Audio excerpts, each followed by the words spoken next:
Hello friends, मूलानुपातिक सूत्र क्या होता है, आणविक सूत्र क्या होता है, इसके बारे में दोस्तों इस वीडियो हम देखते हैं। तो देखिए वीडियो को एंड तक। चलिए अपन स्टार्ट करते हैं। दोस्तों हम बात करते हैं मूलानुपातिक सूत्र और आणविक सूत्र के बारे में। तो किसी भी यौगिक का मूलानुपातिक सूत्र और आणविक सूत्र क्या होता है, इसके बारे में दोस्तों हम डिटेल से देखते हैं। तो देखिए, सबसे पहले मैं आपको लैंग्वेज को पढ़ाता हूँ, इसके बाद में एक सूत्र बताऊंगा, फिर एग्जाम्पल लेंगे तो आपका सारा डाउट क्लियर हो जाएगा। तो देखिए ध्यान से दोस्तों, हम बात करते हैं मूलानुपातिक सूत्र। इसकी डेफिनेशन को पढ़िए ध्यान से। इसको इंग्लिश में बोलते हैं एम्पिरिकल फॉर्मूला। ठीक है, यहाँ पर दोस्तों अगर देखा जाए मूलानुपातिक सूत्र का मतलब, तो किसी यौगिक में उपस्थित विभिन्न परमाणु के सरलतम पूर्ण संख्या अनुपात को मूलानुपातिक सूत्र कहते हैं। एक ही चीज याद रखिए आप लोग, सरलतम पूर्ण संख्या अनुपात। क्या याद रखिए? सरलतम पूर्ण संख्या अनुपात ही याद रखिए। इसका मतलब कोई भी यौगिक है उसमें जो परमाणु का एक सरलतम अनुपात निकलेगा, और उस सरलतम अनुपात होता है, इस हिसाब से एक फॉर्मूला बनाएंगे, और वही फॉर्मूला क्या कहलाएगा दोस्तों? मूलानुपातिक सूत्र कहलाएगा। देखिए आगे समझते हैं दोस्तों। किसी यौगिक के अणु में उपस्थित विभिन्न प्रकार के परमाणुओं की सही संख्या। देखिए, कोई भी यौगिक है उसके अणु में उपस्थित विभिन्न प्रकार के जो परमाणु हैं उनकी सही संख्या। मतलब अगर हमारे पास में कोई भी सूत्र लिखा हुआ है और उस सूत्र में जो भी आपके परमाणु की सही संख्या है वो दर्शाता है किसको? आणविक सूत्र को दर्शाता है। किसको दर्शाता है? आणविक सूत्र। मतलब जो वास्तव में है वो है आणविक सूत्र, और सरल अनुपात से जो सूत्र बनता है वो है मूलानुपातिक सूत्र। बस इतना सा आप लोग याद रखिए, बाकी आगे एग्जाम्पल से क्लियर हो जाएगा। दोस्तों अब हम समझते हैं इनके मध्य संबंध क्या होता है, यानी कि मूलानुपातिक सूत्र और आणविक सूत्र के मध्य संबंध क्या होता है, इसके बारे में देखते हैं। दोस्तों इनका संबंध अगर देखा जाए तो इनका संबंध का सूत्र होता है आणविक सूत्र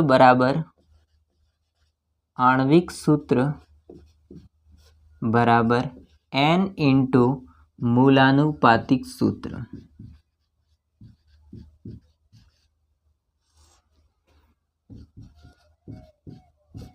ये आपका संबंध दर्शाता है दोनों के मध्य। ठीक, क्या है संबंध? आणविक सूत्र बराबर n इंटू मूलानुपातिक सूत्र। अब यहाँ पर जो n है वो क्या है दोस्तों? तो n है आपका पूर्णांक। क्या है? पूर्णांक, जिसका संख्या हो सकती है नंबर 1 2 3 4, इस प्रकार से आगे जाएगा।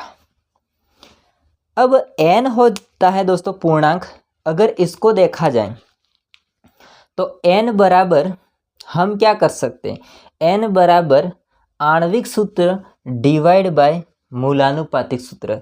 इस मूलानुपातिक सूत्र को नीचे ले जाएंगे, क्योंकि ये गुणे में है इसलिए वो नीचे चला जाएगा। तो n बराबर क्या निकलेगा? तो दोस्तों n बराबर निकल जाएगा, यहाँ पर मैं थोड़ा सा इसको चेंज करके लिख रहा हूँ,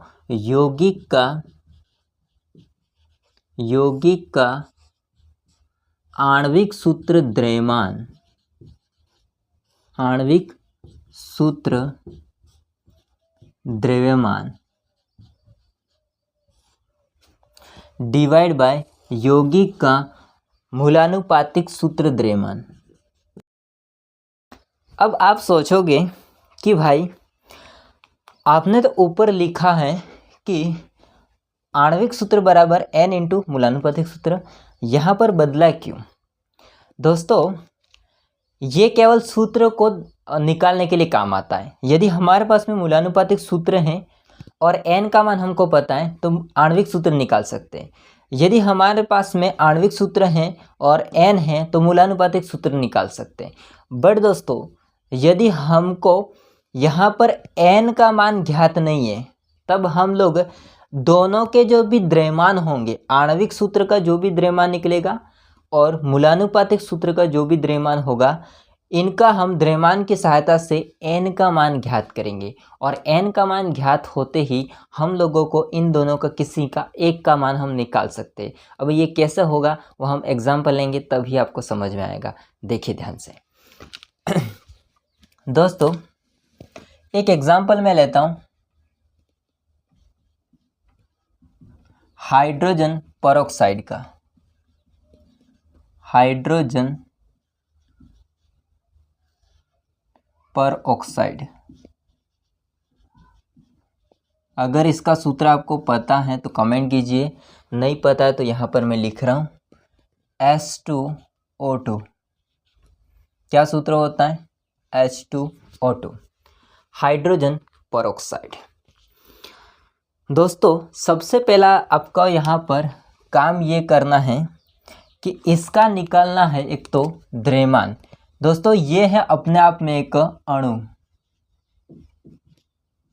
अणु है जिसको हम एक अच्छा सा नाम दे देते हैं आणविक सूत्र। आइए तो डायरेक्ट निकाल दिया आपने तो, है ना। यहाँ पर मैंने नाम लिखा है और यहाँ पर हमने सूत्र लिखा है। अब इस सूत्र में हाइड्रोजन परमाणु है वास्तविक में या सही इनकी संख्या है 2, ऑक्सीजन की सही संख्या है 2। ये है हाइड्रोजन परऑक्साइड का वास्तविक सूत्र या सही परमाणु संख्या को दर्शाने वाला सूत्र, जिसको हमने आगे क्या कहा था? जिसको हमने आगे कहा था आणविक सूत्र। और आणविक सूत्र आपको यहाँ पर दे रखा है। अब एग्जाम में ऐसा नहीं क्वेश्चन आता, मैंने एक एग्जाम्पल लिया आपको समझाने के लिए। बाकी एग्जाम में किस तरह से क्वेश्चन आता है वो हम नेक्स्ट एग्जाम्पल लेंगे या नेक्स्ट उदाहरण को समझेंगे ताकि आपको समझ में आ जाएगा। फिलहाल इतना समझिए कि ये क्या है, हाइड्रोजन परऑक्साइड एक, इसका आणविक सूत्र है H2O2। अब इसका हम लोग निकालेंगे दोस्तों द्रव्यमान या भार। क्या निकालेंगे? द्रव्यमान कहो या भार कहो एक ही बात है, मैं 2 बार लिख देता हूँ, द्रव्यमान या भार। हाइड्रोजन होते हैं संख्या में है 2, एक हाइड्रोजन की द्रव्यमान संख्या होता है 1, ठीक। संख्या में 2 है 2, एक हाइड्रोजन की द्रव्यमान संख्या 1, प्लस करेंगे बीच में। ऑक्सीजन संख्या में है 2 और एक ऑक्सीजन की द्रव्यमान संख्या होती है दोस्तों 16, ठीक है। तो यहाँ पर आ जाएगा 16, इसको आगे करो 2 प्लस ये कितना हो जाएगा 32 इक्वल्स टू कितना हो जाएगा 34। कितना निकल के आया दोस्तों? द्रव्यमान या भार होता है वो आपका 34 निकल के आया। कितना निकल के आया? 34। तो एक चीज हमको प्राप्त हो गई, आणविक सूत्र द्रव्यमान प्राप्त हो गया। कितना? 34। अब दोस्तों हम लोग आगे इसको करते हैं। देखिए इसमें एक तो है आपका हाइड्रोजन और दूसरा है आपका ऑक्सीजन। हाइड्रोजन और दूसरा है ऑक्सीजन। अब इसका हम लोग निकालेंगे अनुपात। देखिए हाइड्रोजन संख्या में कितने हैं? 2 अनुपात, ठीक है। और ऑक्सीजन भी संख्या में कितना है? 2। तो 2 अनुपात 2, इसको सरल करेंगे तो 2 से हम इसको सरल करेंगे 2 से, तो 1 अनुपात क्या आ जाएगा दोस्तों? 1 अनुपात 1। ये आपका मिल गया दोस्तों आपका सरल अनुपात। क्या मिल गया? सरल अनुपात, सरलतम अनुपात।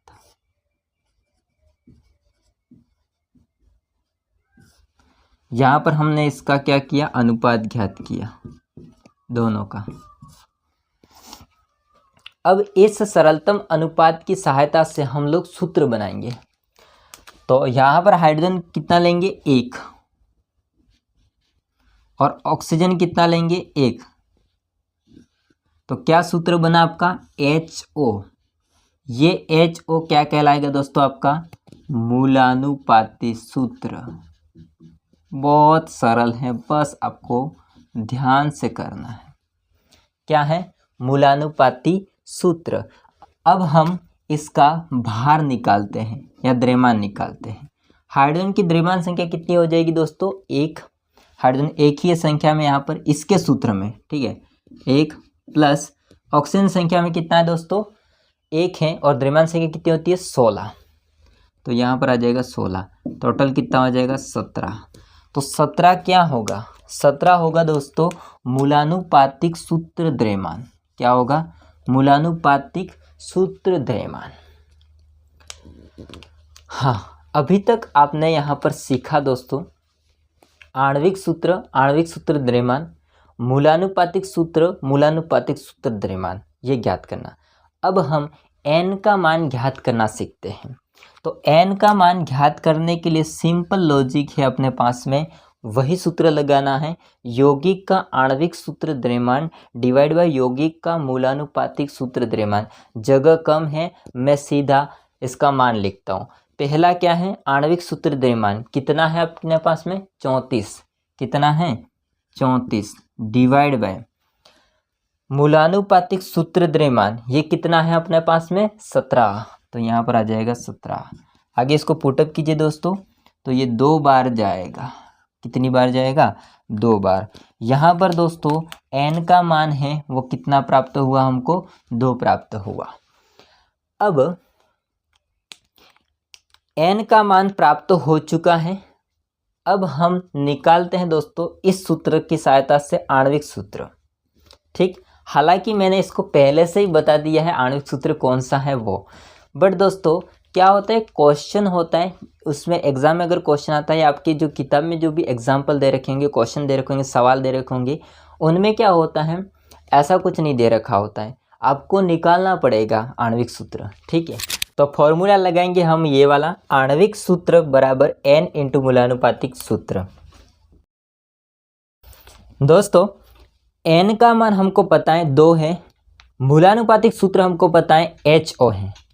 हालांकि आणविक सूत्र भी मैंने बता दिया है, बट अगर क्या क्वेश्चन में आता है निकालने के लिए, तो आप कैसे निकालेंगे यहाँ पर ये सीखते हैं, मतलब ये सूत्र अप्लाई करना। तो इक्वस्ट हो जाएगा, n का मान है हमारे पास में 2 और मूलानुपातिक सूत्र है हमारे पास में HO। ठीक है, HO।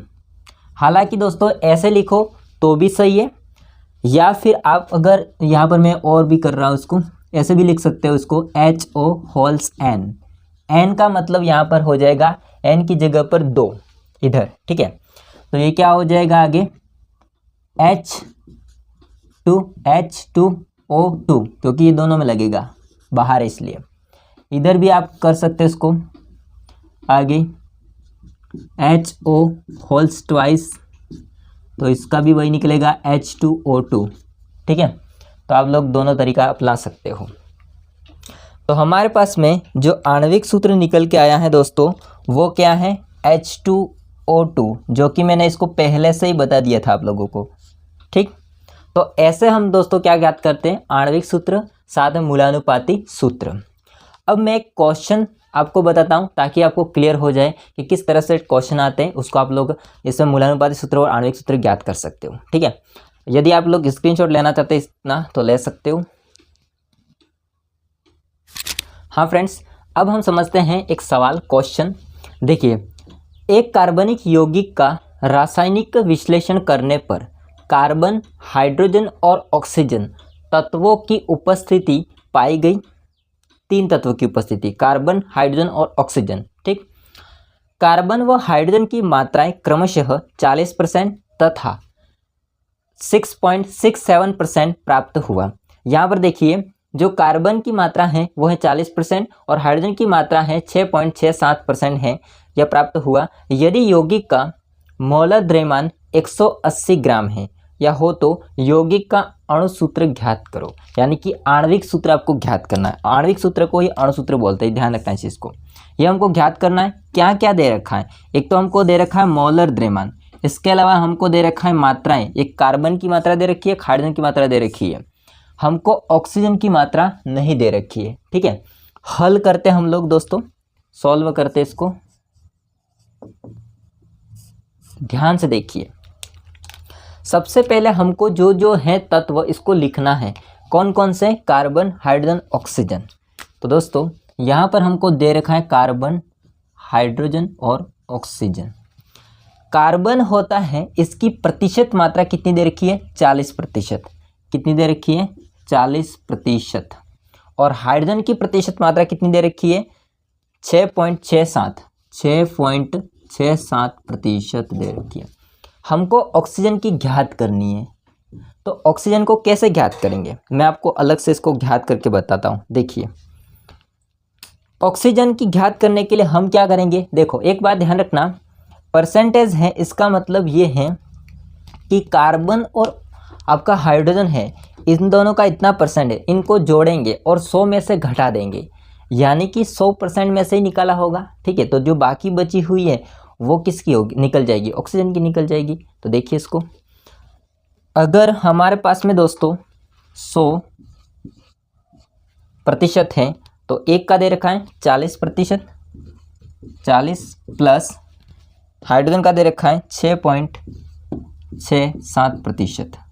ठीक है, इन दोनों को जोड़ेंगे और इसमें से घटा देंगे, तो दोस्तों इसका जो निकल के आएगा वो निकल के आएगा 53.33%, 53.33%। तो दोस्तों इसका जो मान है वो कितना है, 53.33%। मैं इसको यहाँ पर लिख देता हूँ जो कि रेड साई में, ठीक है, ताकि आपको समझ में आ जाए कि ये देनेर की हमने ज्ञात किया है, 53.33%। ठीक, ओके। अब दोस्तों जो भी प्रतिशत हैं इसको हम लोग मान लेते हैं, उसका मान दे रखा है ग्राम में। ठीक है, मात्रा दे रखी है ग्राम में, जैसे कि 40% है तो उसको मैं लिख दूंगा 40 ग्राम, जैसे 6.67% है इसको लिख दूंगा 6.67 ग्राम, और इसको मैं लिख दूंगा 53.33% को ग्राम में। ठीक, अब ये जो ग्राम में मान है उसमें इनके जो भी द्रव्यमान है संख्या उसका भाग दे देंगे। देखिए कार्बन होता है, इसकी द्रव्यमान संख्या होती है दोस्तों 12, हाइड्रोजन की द्रव्यमान संख्या होती है दोस्तों 1, और ऑक्सीजन की द्रव्यमान संख्या होती है 16। अब इसका भाग दे देते इसमें, देखिए कैसे करेंगे इसको, 40 डिवाइड बाय उसका द्रव्यमान कार्बन का 12, इसका देखो 6.67 डिवाइड बाय 1, इसका देखो भाई ऑक्सीजन का 53.33 डिवाइड बाय 16। ठीक है, इसको आगे पुटअप करेंगे, इसका निकल के आएगा दोस्तों 3.33, इसका निकलेगा कोई नहीं, एक है तो एक का भाग दोगे वही रहेगा 6.67, इसका निकल के आएगा 3.33। अब जो भी मान हमने ज्ञात किया है उस मान में सबसे छोटा मान कौन सा है, तो सबसे छोटा मान है आपका 3.33। अब हम क्या करते हैं, सबसे जो छोटा मान है उसका सब में भाग देंगे। क्या करेंगे, जो छोटा मान है 2 है तो 1 को लेंगे, तो इसका इसमें भी भाग देंगे, इसका इसमें भी भाग देंगे, इसका इसमें भी भाग देंगे, यानी कि ये ऐसा होगा आगे। ये ऐसा मैं क्यों कर रहा हूँ, क्योंकि इसी से सरल अनुपात प्राप्त होगा। ठीक है, 3.33 में 3.33 का भाग, इसमें देखिए 6.67 में 3.33 का भाग, और लास्ट में भी वही होगा 3.33 में 3.33 का भाग। इसका हमने इसमें भाग दिया तो दोस्तों मान आएगा आपका 1, इसमें भाग दिया तो मान आएगा लगभग 2, इसमें इसका भाग दिया लगभग आएगा 1, लगभग नहीं एग्जैक्टली आएगा। ये जो मान प्राप्त हुए हैं इसको हम दोस्तों कहते हैं सरल अनुपात, जैसे हमने आगे निकाला था ना एक एग्जाम्पल में, उसी प्रकार से ये भी क्या है, सरलतम अनुपात। जब सरलतम अनुपात निकलता है दोस्तों तो इसकी सहायता से हम क्या ज्ञात करते हैं, मूलानुपाती सूत्र ज्ञात करते हैं। तो यहाँ पर समझना, 1 तो आपको कार्बन लेना है 1 यानी कि C, 2 यानी कि आपको हाइड्रोजन लेने हैं 2 यानी कि CH2, ओके H2, ऑक्सीजन आपको लेना है 1, ये चीज़ आएगी। वापस एक बार कंफर्म कर लो, लास्ट हमको निकला है सरल अनुपात, इस हिसाब से हमको सूत्र बनाना है। यहाँ पर है कार्बन के लिए 1 मान तो कार्बन 1 ले लिया, यहाँ पर 2 मान है तो हाइड्रोजन के लिए है तो हाइड्रोजन 2 ले लिए, ऑक्सीजन का मान 1 है तो ऑक्सीजन हमने 1 ले लिया यहाँ से।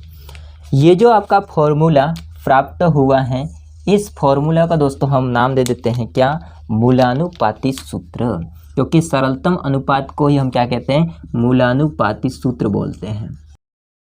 इसका भार निकाल लेंगे।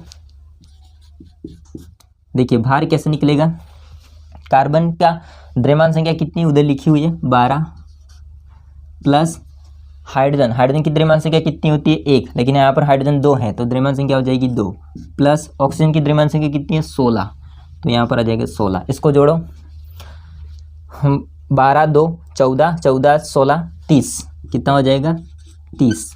तो 30 क्या है, 30 है मूलानुपाती सूत्र द्रव्यमान। 30 क्या है, मूलानुपाती सूत्र द्रव्यमान। आई बात समझ में यहाँ तक? ओके, अब हम ज्ञात करेंगे दोस्तों n का मान। थोड़ा सा मैं नीचे पहले किया इसको, ये फर्स्ट है और ये सेकंड बात है, ठीक है। अब हम n का मान ज्ञात करेंगे, तो n का मान कैसे ज्ञात करेंगे, सूत्र हमारे पास में था आणविक यौगिक का आणविक सूत्र द्रव्यमान, मैं पूरा नहीं लिख रहा हूँ, सूत्र द्रव्यमान, आणविक सूत्र द्रव्यमान डिवाइड बाय मूलानुपाती सूत्र द्रव्यमान। आणविक सूत्र द्रव्यमान कितना है भाई, दे रखा हमको मौल द्रव्यमान 180, कितना है 180, डिवाइड बाय मूलानुपाती सूत्र द्रव्यमान कितना ज्ञात किया हमने 30। इसको काटो, 0 से एक 0 कट जाएगा, 3 का भाग दो 18 में 6 बार जाएगा, तो आपका जो मान निकलता है n का वो कितना निकल जाएगा दोस्तों 6। अब n का मान ज्ञात हो गया है, अब हम फॉर्मूला लगाएंगे, आणविक सूत्र बराबर n इंटू मूलानुपाती सूत्र, मूलानुपाती सूत्र ज्ञात करेंगे।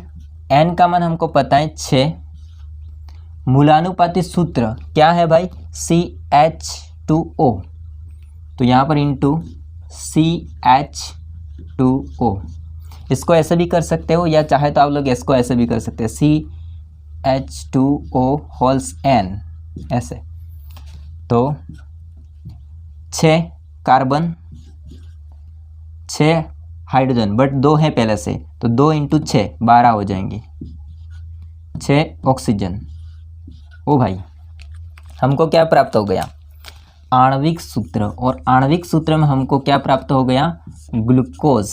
क्या प्राप्त हो गया दोस्तों, ग्लूकोज। तो इस प्रकार से आपको आणविक सूत्र ज्ञात करना होता है, ठीक है। सरलतम अनुपात से जो प्राप्त हुआ है वो है मूलानुपाती सूत्र। जो एक्चुअल में नंबर है, संख्या जिसकी सूत्र जो एक्चुअल में है वो है आपका ग्लूकोज का, जिसको आणविक सूत्र कहते हैं। इधर भी वैसा ही होगा, CH2O होल्स n की जगह 6 कार्बन, 6 इंटू 2 12 हाइड्रोजन, 6 O, ठीक है। ये मैंने आपको 2 तरीके क्यों बताएं, क्योंकि कभी कभी आप किसी किताब में या आपकी जो भी गाइड होगी इसमें देखते हो तो अलग अलग लिखा होता है, तो इसलिए दोनों तरीके मैंने आपको बता दिए, ठीक है। दोस्तों गर्मी बहुत ज़्यादा हो रही है, मैं क्या बोलूँ। हाँ, तो यहाँ तक आपको समझ में आ चुका दोस्तों। यहाँ पर थोड़ा सा कन्फ्यूज़न होगा, मेरे को पता है आपको। देखिए इसमें क्या है, जो हमको सवाल के अंदर तत्व दे रखे हैं, परमाणु जो भी आप बोलो वो दे रखे हैं, कार्बन हाइड्रोजन ऑक्सीजन, इसको हमने लिख दिया सिंपल।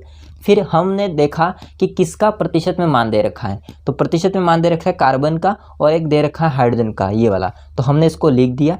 एक का नहीं दे रखा था ऑक्सीजन का, तो हम क्या करेंगे, प्रतिशत है इसका मतलब 100 में से इसको घटा देंगे, इन दोनों का जो प्रतिशत मान है उसको जोड़ करके। तो इन दोनों का मान जोड़ा, इन दोनों का मान जोड़ने के बाद में 100 में से घटा दिया, तो जो बचा हुआ मान है वो किसका निकल गया, ऑक्सीजन का। अब कुछ नहीं करना आप लोगों को, जो भी प्रतिशत है इसको आप इसकी मात्रा मान सकते हो, यानी कि 40 है तो 40 ग्राम, इसकी मात्रा है 6.67 ग्राम, इसका भी हो जाएगा मान और इसका भी ग्राम में आ जाएगा। अब हम क्या करेंगे, कार्बन होता है उसकी द्रव्यमान संख्या कितनी होती है 12, अब उसका जो भी मात्रा दे रखी है उसमें उसका भाग दे देंगे, तो दे दिया तो इतना मान आया। यहाँ पर भी जो भी मात्रा दे रखी है उसमें उसका द्रव्यमान संख्या का भाग दे देंगे, तो इतना आया। और हमने ऑक्सीजन की जो भी मात्रा दे रखी है या जो मात्रा हमने ज्ञात की है उसमें उसके द्रव्यमान संख्या का भाग देंगे तो इतना आएगा। अब इन तीनों में आपको ये देखना है कि इसमें सबसे छोटा जो मान है वो कौन सा है। हालांकि यहाँ पर दो छोटे मान हैं तो किसी एक को पकड़ लीजिए, उसका सब में भाग देना है। तो हमने 3.33 का सब में भाग दिया तो इसमें जो सरल अनुपात हमको प्राप्त हुआ वो है 1:1। क्या प्राप्त हुआ? 1:1। अब सरल अनुपात की सहायता से हम सूत्र बनाएंगे कार्बन 1, हाइड्रोजन 2, ऑक्सीजन 1, जिसको हम क्या कहेंगे? मूलानुपाती सूत्र। मूलानुपाती सूत्र से मूलानुपाती सूत्र द्रव्यमान ज्ञात करेंगे। जो भी द्रव्यमान संख्या है इसको जोड़कर मूलानुपाती सूत्र द्रव्यमान ज्ञात किया। अब हम लोग ये वाला फॉर्मूला लगाएंगे जिससे हमको n का मान प्राप्त होगा। यहाँ पर आणविक सूत्र द्रव्यमान हमको दे रखा था 180, इसलिए हमने n का मान ज्ञात कर लिया। अब फिर हम लोग n का मान प्राप्त होते ही आणविक सूत्र ज्ञात करेंगे। तो दोस्तों यहाँ पर हमने ये फॉर्मूला लगाया जिसमें n का मान हमने ज्ञात किया, मूलानुपाती सूत्र था उसको लगाया और साथ में हमको क्या मिला? आणविक सूत्र मिला। इसने भी वही पूछा था अणुसूत्र ज्ञात करो, यानी कि आणविक सूत्र ज्ञात करो। अणुसूत्र को हो या आणविक सूत्र को हो एक ही बात है। तो दोस्तों आई होप को सारा समझ में आ गया होगा, कुछ भी डाउट नहीं रहा होगा। तो दोस्तों मिलते हैं नेक्स्ट वीडियो में, तब तक के लिए जय हिंद, वंदे मातरम।